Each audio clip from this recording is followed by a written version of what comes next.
পেট ভরে খাওয়ার মতো এমন একটি নাস্তার রেসিপি নিয়ে আপনাদের সামনে হাজির হয়ে গিয়েছি। হ্যালো ভিউয়ার্স, আসসালামু আলাইকুম। কেমন আছেন সবাই? আশা করি আল্লাহর রহমতে সবাই ভালো আছেন। তো আজকে যে রেসিপিটি তৈরি করে দেখাবো খুব সিম্পলভাবে তৈরি করে দেখাচ্ছি। আমি এখানে প্রথমে ময়দা একটি ডো তৈরি করে নিচ্ছি। 2 কাপ মতো নিয়ে নিচ্ছি ময়দা, আর 2 চা চামচের মতো নিয়ে নিয়েছি ইস্ট, আর 2 চা চামচের মতো নিয়ে নিয়েছি চিনি।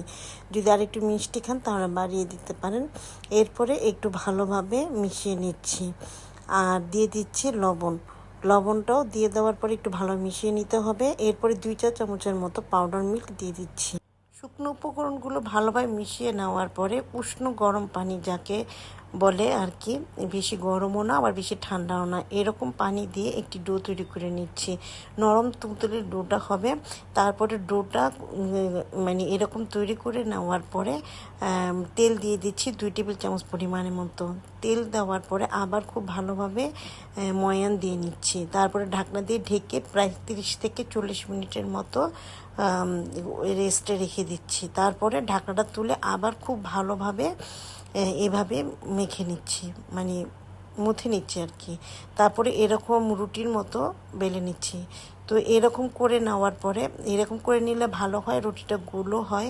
তারপরে বেলে নিচ্ছি। বেলে নেওয়ার পরে এটা কিন্তু আমি ডুবো তেলে ভাজবো। আর এর আগে কিছু কাজ আছে। আমি একটি মিল্ক তৈরি করে নিয়েছি। একটা বাটির মধ্যে 2 টেবিল চামচ পরিমাণের মতো পাউডার মিল্ক আর পানি দিয়ে লিকুইড দুধ তৈরি করে নিচ্ছি।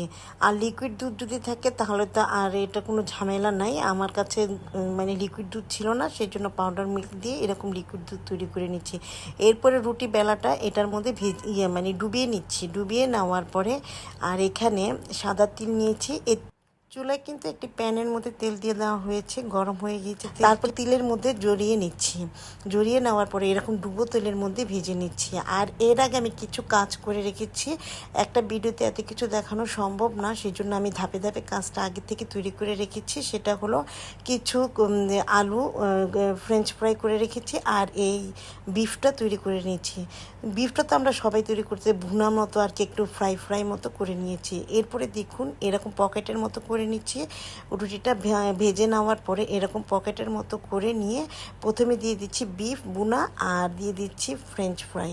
দিয়ে দেওয়ার পরে আবার উপর থেকে এভাবে মাংসটা দিয়ে দিচ্ছি। এরপরে মেয়োনিজ আর হলো টমেটো সস দিয়ে দিব। বাস, আমার এই নাস্তাটাও তৈরি হয়ে গিয়েছে। বিকাল হলে বাচ্চারা তো কত কিছু খেতে চায়। আলহামদুলিল্লাহ।